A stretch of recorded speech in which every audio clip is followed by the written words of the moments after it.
After not seeing him for a month, John just thrust a divorce lawyer's business card at me without even asking, "Are you okay? Or how are you feeling divorcing a wife who doesn't work? Pay me $1,000 a month as alimony. Sounds good. Take care." John chuckled as he said this, standing beside him. Emily was wrapping her arm around his, wearing a similar smug expression. "Fine, let's divorce then." I said it so casually that John seemed a bit surprised, but he quickly shared his smile with Emily. Good thing John isn't much of a thinker. It makes my plan easier to execute. After the divorce papers got approved, I decided to start my revenge plan on both of them. I will make them cry as a celebration of my recovery. My name is Sarah Wolf. I'm a 47-year-old illustrator. I'd also work as a children's book author. I just love drawing. I have two childhood friends, John and Emily. They're important friends to me, and John is also my husband. It all started when John asked me out as I was heading to a different college after high school. I was surprised. I'd thought he was into Emily, but I couldn't say no to a confession from John, whom I had secretly liked. After some thought and consultation with Emily, I accepted John's proposal. Emily's behavior had been a bit problematic since teens, but she was still a dear friend to both John and me. However, Emily had a tendency to snatch other people's boyfriends and then dump them once they became obsessed with her, causing problems time and again. Her parents were concerned, so John and I often spent time with her to watch over her. John and I got married when we were 25, 4 years later. Emily brought her fiancé into our lives. His name was George, a professional working for a top-tier company. Nice to meet you, Sarah and John. I've heard so much about you. Looking forward to our future together. George was very polite, and we all got along immediately. We would get together during holidays and vacations, taking trips or going on long train rides to enjoy some drinks. However, things started falling apart after Emily got pregnant 2 years into her marriage. John and I originally had many siblings, so there was no worry about an heir. So we decided we didn't need children. Both of us loved kids, but weren't keen on actively caring for them. Besides, we loved our freedom to travel and enjoy drinks. We often found it heartwarming to see families with children, but it was never more or less than that. When Emily announced her pregnancy, John's attitude started to change. He quit smoking because Emily said she couldn't stand the smell, and even offered to drive her to doctor's appointments using his vacation days. I warned him, "George might get upset if you're always with Emily." But John argued back, "You have work, don't you? She's our childhood friend, and she's reaching out for help. You're heartless." I said, "I've been buying things and helping where I can, but going with her to the obstetrician is crossing the line." When I said that, John frowned, and then he glared at me. "Why?" "Because Emily wants it, right? She says she's anxious about the checkup. I can't just let her go alone if she's anxious. All the more reason for George to go with her, right? If you go with her every time, it's almost like you're the father of the baby in her belly. John jealous? You're not going to get pregnant anyway, so what's the problem?"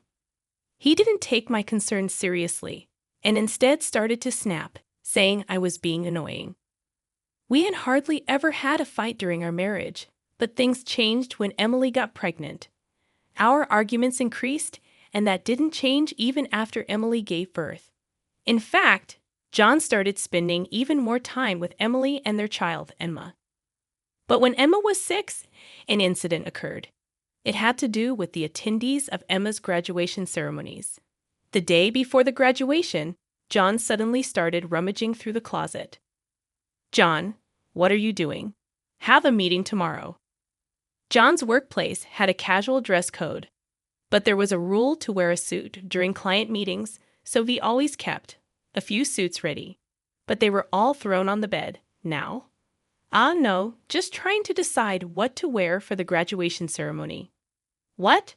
You're seriously thinking of attending the graduation?" "Yeah, George, can't make it. Emily asked me." "Wait, that's absurd. No matter how you look at it, I inadvertently raised my voice in denial. Immediately, John's face turned sour. I knew he occasionally picked Emma up from kindergarten, and I had done so myself when asked, yet it was nonsensical for a childhood friend who wasn't even a biological parent to attend a graduation ceremony. What? You still doubt me and Emily? I'm disappointed that you can't even help out. That's not the point. Point anyway. I'm attending the graduation tomorrow, so iron a shirt properly. John said that and abruptly ended the conversation, leaving me behind and going to the bedroom. I had no choice but to call Emily. Hello, Emily. About tomorrow. Sorry about tomorrow. I'm borrowing John. But won't George be upset about the graduation attendance, Sarah? What are you talking about? Obviously, I haven't told George that the graduation is tomorrow. I'll tell him after the ceremony. I was shocked to learn that George didn't know about the graduation schedule. Upon further questioning, it seemed that Emily hadn't informed George about any of the kindergarten events so far, and John had been acting as the father at the kindergarten, which made me dizzy with its selfishness. Wait a minute, Emily.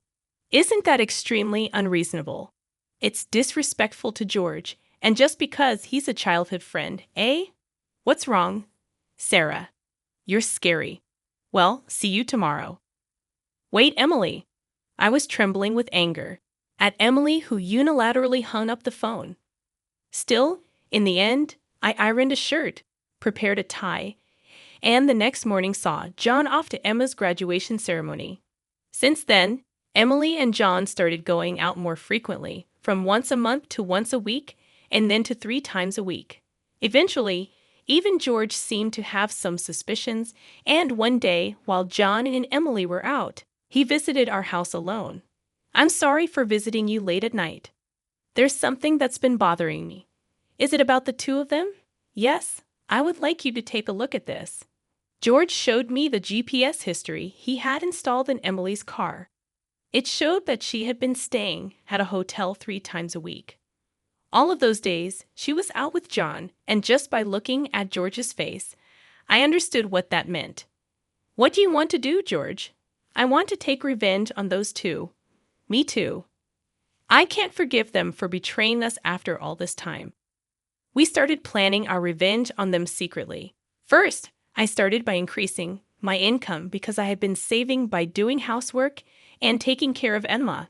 My income had drastically decreased. George switched to working from home. And when Emily and John would go out, he would bring Emma to my house, and we would take care of her together. Neither Emily nor John realized that we knew about their relationship, and we were able to gather solid evidence. Once we had collected enough evidence and were ready to take our revenge, we discovered a shocking truth about Emma. George and I struggled with the decision, but we both agreed that we didn't want to hurt young Emma, so we decided to wait until she was an adult to take our revenge. However, even though we decided to endure for 10 years, I was struck with a serious illness. I needed long-term hospitalization, and even at best, I wouldn't be discharged for at least 2 years. Although I could work from the hospital room, it was certain that I would have to reduce my workload. After informing George about the situation, I consulted John. However, John's reaction was no different from when we were making small talk. I'll visit you once in a while. I felt that John no longer had any affection for me, as he didn't even ask about my condition or the name of the disease. In reality, John only visited once a month or once every 2 months, and after Emma's 15th birthday, she started acting strangely. Although she used to visit me almost every day right after I was hospitalized, she became distant after her 15th birthday. However, neither George nor I could figure out why, and we were puzzled. Even when we asked Emma, she just said, "Don't worry about it." However, we ended up learning the reason from John, who rarely showed up. Hey, it's been a while. Yeah, it has. John, who had completely transformed into a flashy appearance, walked in without even knocking. After not seeing him for a month, John just thrust a divorce lawyer's business card at me without even asking. Are you okay? Or how are you feeling divorcing a wife who doesn't work? Pay me $1,000 a month as alimony. That's the deal. So take care, John said, grinning from ear to ear. Beside him, Emily wrapped her arms around John's with a similar expression on her face. Fine, let's divorce then, I casually agreed, which seemed to surprise John for a moment. But he quickly exchanged smiles with Emily. It was good that John wasn't the type to think too deeply. That's why my plan worked so well. After receiving a notification that the divorce was finalized from John, I decided to start my revenge plan against the two of them. I will make them cry as a celebration of my recovery. I promptly started to take action. First, I contacted George to transfer hospitals. Then I informed my lawyer that they would be mediating between the two parties from now on. George also began to act at the same time.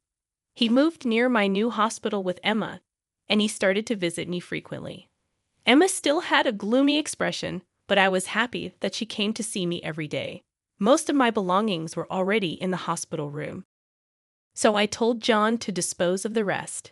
I didn't want to bring anything that the two of them might have touched into my new life. Once the hospital transfer and George and Emma's move settled down, I received a call from John. I had only left my seat for a few minutes, but my smartphone already showed 30 missed calls. I answered the phone, feeling exasperated. What? Hey, what the hell is going on? I could hear the voice of a troubled real estate agent behind John's panicked voice. I also heard Emily yelling, which made me feel sick. What do you mean? What's going on? It's obviously about the house. Why do we have to move out? John shouted at me as if it wasn't his fault at all. I replied to him coolly, obviously because that's my house. Huh. John seemed to have completely forgotten. But the truth was the house we lived in was a room I rented as a workspace. When I started to make a living as a freelancer, at that time, I didn't have enough income to maintain two houses, and John didn't have enough income to live alone. So he ended up moving into my place. Therefore, Jan had never paid the rent or utility bills for that room. Although I received some money from him for living expenses, it wasn't enough to maintain the place. Unfortunately, that room was already canceled. It was far from the hospital I transferred to, so I had processed the cancellation the day after submitting the divorce papers. I didn't inform him because the real estate agent who knew the situation said they would contact him. George and Emma suddenly disappeared, and our house was sold. What are we going to do about our new house? I don't know. Maybe stay in a business hotel for now. As I turned on the speaker and started working, John yelled in frustration, "Don't screw with me." However, he seemed to remember something and started speaking in a more soothing tone. Well, whatever. When will you transfer the money? We're running low on cash. What are you talking about? Huh? Don't mess around. I told you to pay $1,000, didn't I? Oh, I don't recall agreeing to that. My nonchalant response was met with incoherent screaming from John on the other end of the phone. Apparently, he thought he could get money from me and had been squandering it. Even if he had $1,000 left, how did he plan to get by for the rest of the month? Hey, don't just stay silent. Say something. There's really nothing to talk about. My retort left John momentarily dumbfounded, but he soon started yelling again, growing increasingly annoyed. I addressed John in as cheerful a tone as I could muster. Anyway, we're basically strangers now, so please don't contact me anymore.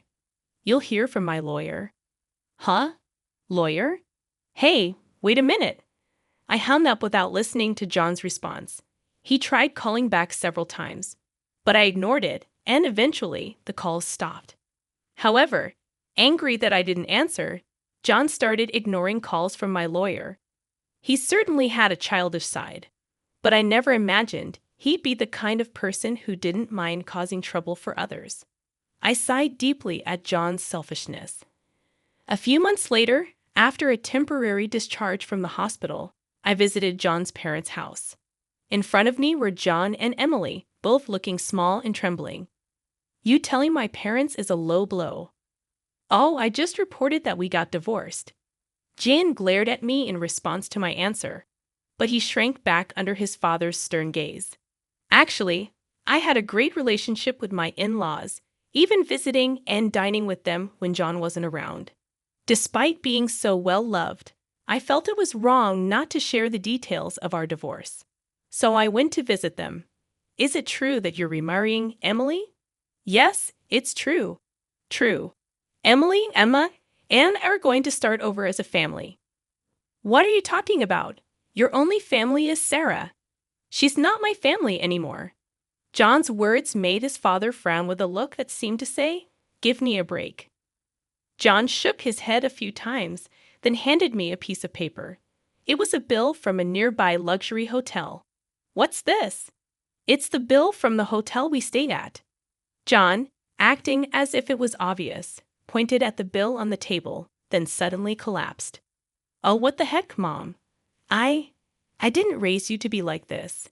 My mother-in-law, gasping for breath, was met with a look of disbelief from John. Next to him, Emily wore the same expression. Why are you so angry? It's just that the family is changing because I'm getting married. Plus, you'll have a grandchild, a blood-related one at that. Aren't you happy? You two didn't. My mother-in-law, looking as if she couldn't believe what she was seeing, glanced at Emily, then turned her gaze to me. Both my in-laws understood that I didn't want children and still treated me as their own daughter. Of course, they treated Emily, my childhood friend, similarly. But there was always a boundary between a daughter-in-law and a friend. I remembered Emily often complaining about that. So I was certain my mother-in-law wouldn't be happy about this situation, and Emily should have known it too. You dote on Emma, right? It'll be your grandchild, so you'll be happy, right? It's because she's a child I've known since she was little. Oh, but half of her blood is from John, right? Even after all this, Emily, showing no sign of remorse and acting as if she couldn't understand the problem, gave me goosebumps. At that moment, someone who had been silent until now spoke up. Enough already. It's disgusting, huh? Emma, who had been playing with her smartphone in the corner of the room, spoke to Emily without looking up. The room fell into a stunned silence. My dad is the only one I consider my father, whether we're related by blood or not. He's the only one. But you know, John has always been the one to attend your school events. I heard everything from Dad, how he was always informed of the event dates after they were over. How eventually even the events themselves were kept from him. But Dad always said I was his daughter, so I am his daughter, and I will never be yours. Emma glared at Emily as she said this. Then, sitting beside me, she switched to a more concerned tone. You know, when I found out about this, I thought you would hate me. But Dad said that wasn't the case, so I came here today. Emma, I love you so much. You were so kind to visit me every day while I was in the hospital. I was really happy, Sarah. Emma, perhaps relieved of her anxiety, teared up and hugged me tightly. It might indeed be a child resulting from an affair between John and Emily. Yet it's a child I've taken care of for 15 years. There's no way I don't have affection for her. Speaking of which, Emily, weren't you curious why I wasn't surprised when I found out Emma is John's daughter? Ah! Emily looked startled. Before she could speak, a new person entered the room. We knew from the start, 10 years ago actually. George suddenly appeared. Understandably so, as she had recently unilaterally demanded a divorce, citing irreconcilable differences. I was shocked when you mentioned divorce. Oh, and, unfortunately, you're not divorced yet. The divorce papers are still here. Didn't you notice? What? I figured it wasn't in Emily and John's nature to confirm things. But I couldn't help but be stunned that Emily, despite the 100-day waiting period for women to remarry, hadn't noticed for months. So, Emily is still my wife, and Emma is still my daughter. Well, since there won't be a wife, though. Wait, what do you mean? A 15-year-old can choose their parent. That's not true. Emma wants to be with Mom, right? Emily said that and looked at Emma. Emma frowned at Emily and held my hand. Emily was speechless at that and glared at me. Then John suddenly burst into laughter. So that's what it is. You two are together, huh? But too bad. Isn't it impossible to live on George's salary alone? Can you stop making weird assumptions? Also, it seems George earns double the amount you think. Emily knows about it, huh? It's probably a bluff. A lol. Besides, it's impossible for you to work while dealing with your illness. You'll just die miserably somewhere. This time, I laughed at John's huge misunderstanding. John, seeing me suddenly start laughing, was getting frustrated. You didn't know about my income, did you, huh? It's probably just a bit more than a part-time job. No, it's different. My annual income is $500,000, huh? John's eyes and mouth were wide open in shock. Emily was also stunned. In fact, over the past 10 years, I had become a popular children's book author, and my income had skyrocketed from essays, interviews, and the like. Moreover, a film adaptation is planned soon, so my income is skyrocketing. Liar. Oh, do you want to see this? I said that and showed Emily my bank account screen. It clearly showed a large amount of money being deposited every month. Emily was at a loss for words when she saw it. Sarah, let's make up, huh? What are you saying? Emily was furious at John's words. Blinded by the money, I watched them blankly and then opened my mouth. Well, if you want to get married, feel free. Oh, and I'll definitely take the compensation for damages, Sarah. Wait, Sarah. Ignoring John's words, I took Emma's hand, and after saying goodbye to my in-laws, I left their house.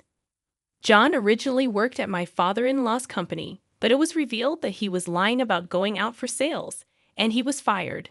My father-in-law planned to forcibly put him on a friend's fishing boat and work him to the bone. Working on a fishing boat was tough for an indoor-loving John, and he contacted me several times. But each time, I notified my father-in-law, and eventually, the calls stopped.